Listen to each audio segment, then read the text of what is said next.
इस वीडियो में मैं टॉप 10 स्ट्रेटजीज को रैंक करने वाला हूं जो सबसे कॉमनली लोग ट्रेड करते हैं सो दैट आपको टाइम वेस्ट ना करना पड़े। और ये वीडियो देखने के बाद आपको ये समझ में आ जाएगा कि कौन सी स्ट्रेटजी कौन सी सिस्टम में अपना टाइम इन्वेस्ट करना है एंड कौन सी स्ट्रेटजी आपके लिए सबसे ज्यादा सूटेबल होगी, स्पेशली अगर आप एक बिगिनर हो और आप ट्रेडिंग सीखने की कोशिश कर रहे हो। तो शुरू करते बिना टाइम वेस्ट किए। यहाँ पे हम जो स्ट्रेटजीज को है 4 कैटेगरी में रैंक करेंगे, A B C D। A मतलब सबसे बेस्ट, B मतलब ठीक ठाक है, मतलब करना चाहिए बट थोड़ा सा कॉशन के साथ, C जो है अवॉइड कर सकते हो तो करना चाहिए, D जो है बिल्कुल नहीं करना चाहिए। सबसे पहली स्ट्रैटेजी जो हम रिव्यू करने वाले हैं वो होने वाली है इंडिकेटर ओवरलोड। अब इंडिकेटर ओवरलोड का मतलब क्या होता है? यूजुअली कोई भी इंसान जब ट्रेडिंग शुरू करता है तो उसको जो है ये बता दिया जाता है कि भाई एक काम करो, इंडिकेटर में जाओ, इंडिकेटर में जाके RSI ढूंढ लो, RSI ये हो गया। उसके बाद लोगों को कहा जाता है भाई एक काम करो बॉलिंजर बैंड ढूंढ लो, तो बॉलिंजर बैंड लगा देंगे। उसके बाद लोगों को ये भी कहा जाता है भाई मैकडी ढूंढ लो, मैकडी आ गया। तो लोगों के चार्ट जब आप देखोगे, अगर आप किसी भी ट्रेडर को फॉलो कर रहे हो और उसका चार्ट कुछ अगर ऐसा दिखता है तो भाई जो है आपको दूर थोड़ा सा भागने की जरूरत है। ये जो इंडिकेटर्स होते हैं ये लैगिंग इंडिकेटर्स होते हैं। लैगिंग का मतलब ये होता है कि जब प्राइस मूव कर जाता है उसके बाद इंडिकेटर छपता है। तो अगर इसको मैं मान लो पीछे रिप्ले करता हूं, मैं इसको फॉरवर्ड करूंगा तो कभी भी देखना कि पहले मूव आएगा, ये देखो ये पहले मूव आ गया, उसके बाद जो है इंडिकेटर बनता है। ठीक है, अब तीनों इंडिकेटर देख लो, पहले मूव आएगा उसके बाद जो है इंडिकेटर ऊपर नीचे होने लगता है। तो दैट मींस ये इंडिकेटर जो है आपको पुरानी इंफॉर्मेशन दे रहा है चार्ट पे, एंड बहुत कम चांसेस है कि आप ये सारे इंडिकेटर्स यूज करके जो है शायद प्रॉफिटेबल बन पाओ। अब of course there might be exceptions, कुछ ऐसे लोग होंगे कि भाई जो ये सारी चीजें यूज करके भी प्रॉफिट बना रहे हैं, बट अगेन उनकी प्रॉफिटेबिलिटी उनको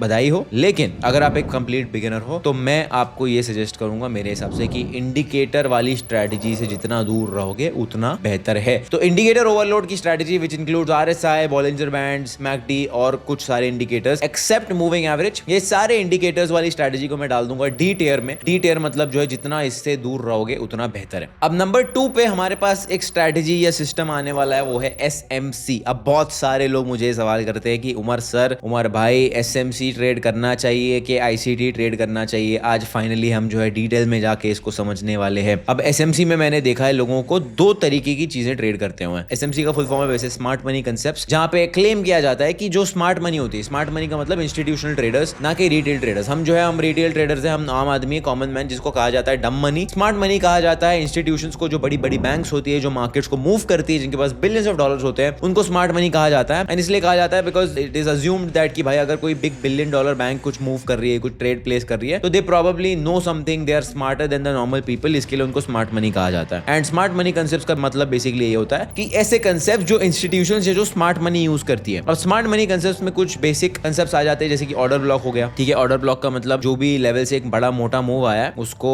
मार्क कर देंगे सपोर्ट की तरह, उसको ऑर्डर ब्लॉक मान लिया। अब अगली बार जब प्राइस उस पर टैप करेगा तो उस पर हम जो है बाय करेंगे। जैसे फॉर एग्जाम्पल यहाँ पे एक ऑर्डर ब्लॉक मार्क कर दिया मैंने, क्योंकि यहाँ से एक बड़ा मूव आया। अब यहाँ पे जब आप देख सकते हो इस ऑर्डर ब्लॉक को प्राइस ने टैप किया तो प्राइस यहाँ से जो है ऊपर चला गया। उसके बाद कुछ और पैटर्न्स जिसको QML कहा जाता है, जिसको लेट QML कहा जाता है, बहुत सारे पैटर्न्स होते हैं SMC में। अब मैं स्ट्रेटजीज को रैंक करूंगा कुछ बेसिक क्राइटेरिया से। नंबर 1 क्राइटेरिया होने वाला है कि एक बिगिनर उसको कितने अच्छे से समझ सकता है। दूसरी चीज, इसको अप्लाई करके क्या इंसान प्रॉफिटेबल बन सकता है, कितना आसानी से प्रॉफिटेबल बन सकता है, एंड इसको सीखने में कितना ज्यादा टाइम लगेगा। SMC को मैं रैंक करूंगा B टियर में, बिकॉज मुझे ऐसा लगता है कि अनलेस एंड अनटिल आपके पास एक बहुत अच्छा टीचर है, एक बहुत अच्छा मेंटर है जो खुद प्रॉफिटेबल है, जो खुद ये सिस्टम ट्रेड कर रहा है, तब तक आप अगर YouTube से फ्री में ये सीखने की कोशिश करोगे तो SMC जो है काम कर सकती है, but this is not something that a beginner should start with. आता है फिर उसके बाद जो थर्ड स्ट्रैटेजी, थर्ड सिस्टम जो हम रिव्यू करने वाले वो होने वाला है ICT। ICT का फॉर्म है इनर सर्कल ट्रेडर। अब इनर सर्कल ट्रेडर का जो कंसेप्ट है, inner circle trader is a big YouTuber who has introduced this ICT concept. अब ICT कंसेप्ट जो है ऑनेस्टली आज तक मुझे नहीं समझ में आया। ठीक है, उसमें ब्रेक ऑफ स्ट्रक्चर, एक और कंसेप्ट होता है चोच करके, CHO, चेंज ऑफ कैरेक्टर जिसको कहते हैं शायद। बहुत सारे कंसेप्ट होते हैं ICT में, very similar to smart money concepts, but ICT थोड़ा सा और डिटेल में जाता है, एंड आई फील उसको और ज्यादा सेम चीजों को रिफैब्रिकेट करके बताया जाता है। But I believe ICT also belongs in the B tier, purely because एक बिगिनर के लिए खुद से ICT कंसेप्ट सीखना थोड़ा सा डिफिकल्ट हो सकता है। बहुत कम लोग हैं जिनको मैंने देखा है, ऐसा नहीं है कि लोग ICT ट्रेड करके प्रॉफिटेबल नहीं है। One of the most profitable traders I know are ICT traders, but एक बिगिनर के लिए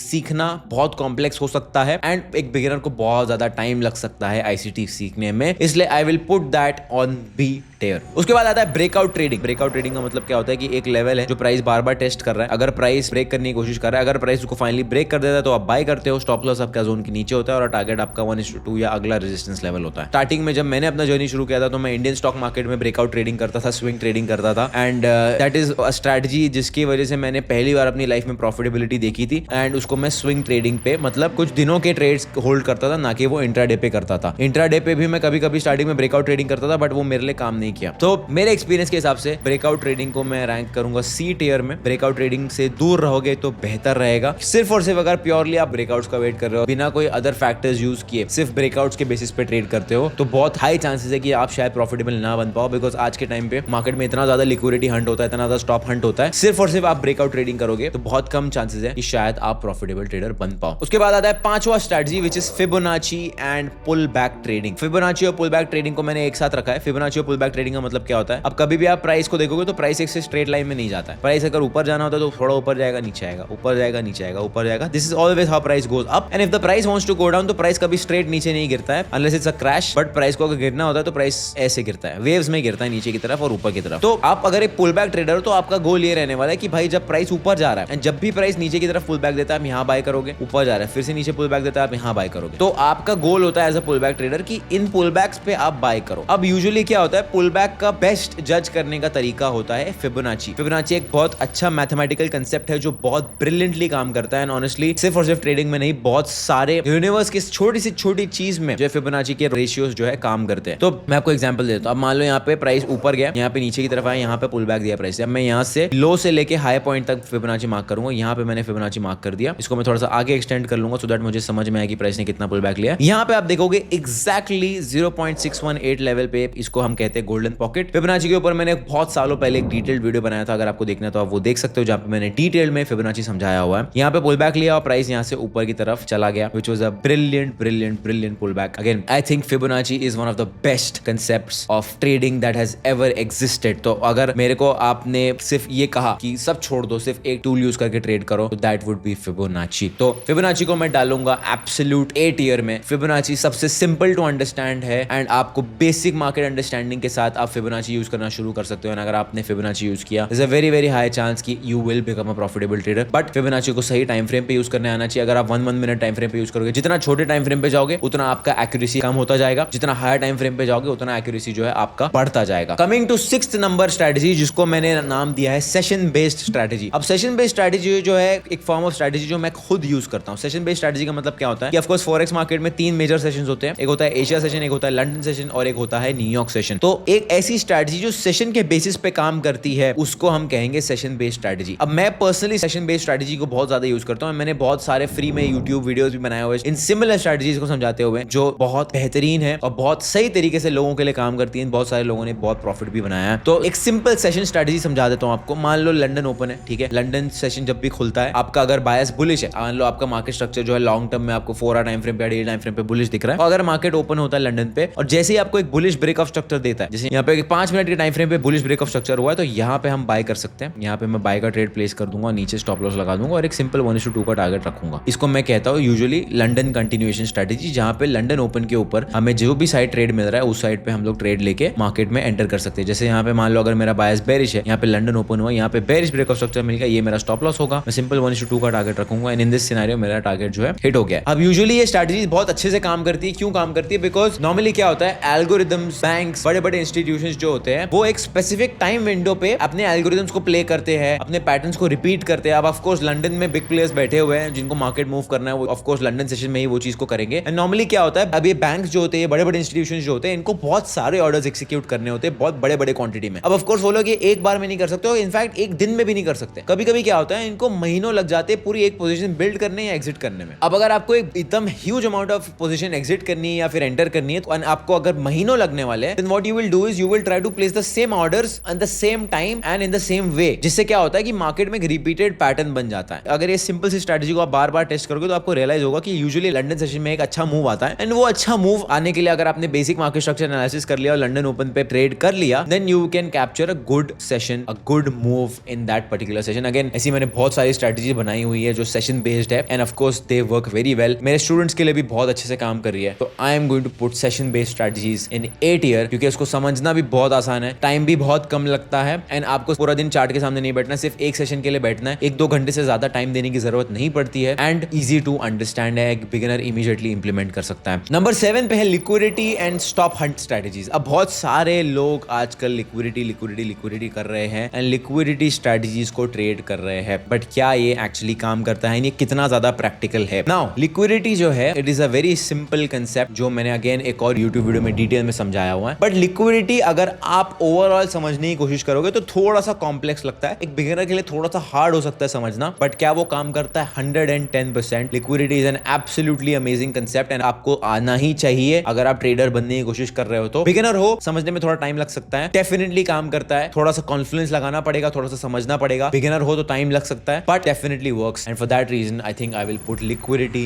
इन B tier. Number 8 is very interesting which is moving average. अब बहुत सारे ट्रेडर्स एंड बहुत सारे लोग मूविंग एवरेजेस यूज करते हैं। मूविंग एवरेज एक सिंपल कंसेप्ट है जहां पे क्या होता है, कुछ ऐसी लाइंस देखने को मिलती है विच बेसिकली शोज की एक सर्टेन पीरियड का एवरेज प्राइस बताता है। जैसे फॉर एग्जांपल मान लो अगर ये वाला जो लाइन दिख रहा है आपको वो है मेरा 50 day moving average, that means पिछले 50 दिन में एवरेज प्राइस जो है इस लेवल का रहा है। तो अगर एक्चुअल प्राइस 5108 है तो मुझे दिख रहा है कि 50 day moving average is 5098। Now कभी भी आप देखोगे कि मूविंग एवरेज भी एक लैगिंग इंडिकेटर है वैसे तो, बट जब भी प्राइस मूविंग एवरेज से एक सर्टेन परसेंटेज दूर जाता है, जैसे मान लो यहाँ पे एग्जांपल ले लेते हैं, ठीक है, यहाँ पे आपको दिख रहा है कि यूजुअली प्राइस जो है मूविंग एवरेज के करीब होता है और मूव करता रहता है धीरे धीरे, बट प्राइस जब भी मूविंग एवरेज से दूर जाता है usually what happens is price comes back to the moving average, market corrects. तो मार्केट खुद को करेक्ट कर लेता है, मार्केट करेक्ट होता है तो यूजुअली क्या होता है, प्राइस जो है मूविंग एवरेज को या तो ब्रेक कर देता है या तो वापस मूविंग एवरेज के पास आ जाता है। जैसे यहाँ पे आप देख सकते हो मार्केट ने करेक्ट किया, वापस से मूविंग एवरेज के पास आ गया, तो इसको हम कहते हैं mean reversion. Now this is a very realistic and statistical phenomena, statistics में बहुत नॉर्मल सी चीज है, प्राइस जो है बिना मीन रिवर्जन के मूव कर ही नहीं सकता है। मीन रिवर्जन का बेसिकली मतलब यही होता है भाई कि जो मूविंग एवरेज है सिंपल भाषा में, प्राइस वापस आके उसको टच करेगा ही करेगा। तो अब इसमें जो है कॉम्प्लिकेशंस हो सकते हैं, यू नेवर नो कि प्राइस वापस मूविंग एवरेज को टच करने से पहले कितना दूर हो जाएगा, कितना ऊपर जाएगा, कितना नीचे जाएगा, उतने ऊपर नीचे में आपका बैंक बैलेंस जो है ऊपर नीचे हो सकता है। तो इसलिए मूविंग एवरेज से थोड़ा सा दूर रहोगे तो बेहतर है। तो मूविंग एवरेज स्ट्रेटजी को मैं डालूंगा सी टियर में, क्योंकि इसमें सिर्फ और सिर्फ मूविंग एवरेज को अकेले ट्रेड करने से जो है आपका काम नहीं बनने वाला। Number 9 is trend lines. अब ट्रेंड लाइन एक बहुत इंटरेस्टिंग कंसेप्ट है। ऑनेस्टली मेरे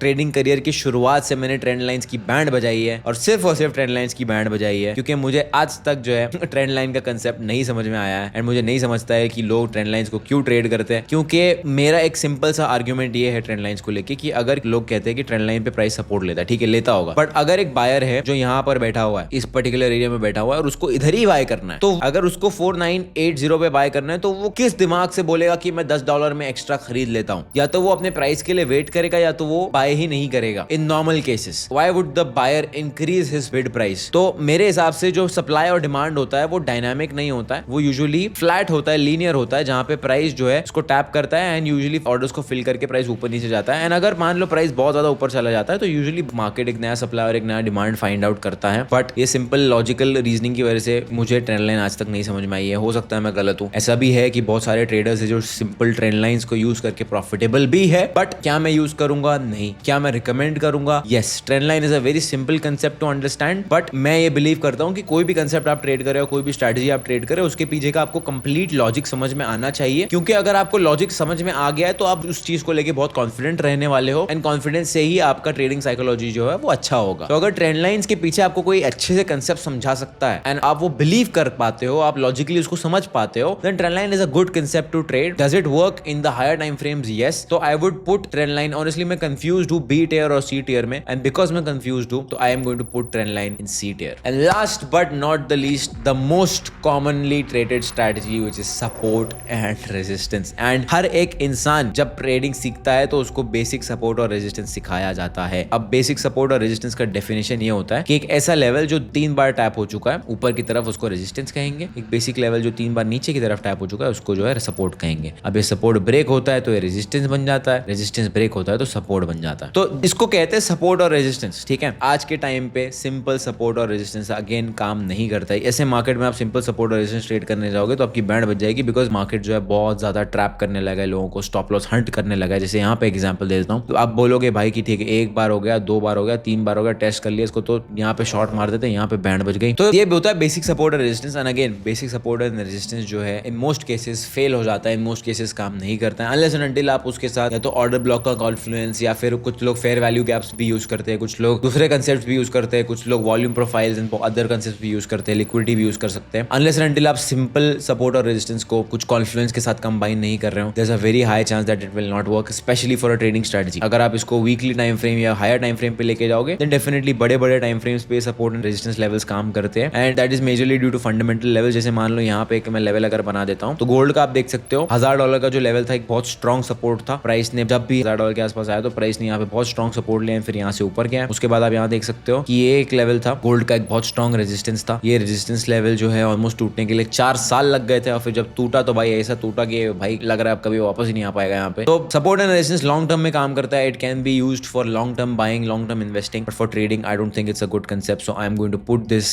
support and resistance into C tier, stay away from it, but it can be good अगर आप इसको अदर कंसेप्ट्स के साथ कंबाइन करते हो तो ये था top 10 commonly traded strategies and I hope इससे शायद आपका जर्नी फास्ट हो जाए या आपका टाइम बच जाए and I will see you in the next one.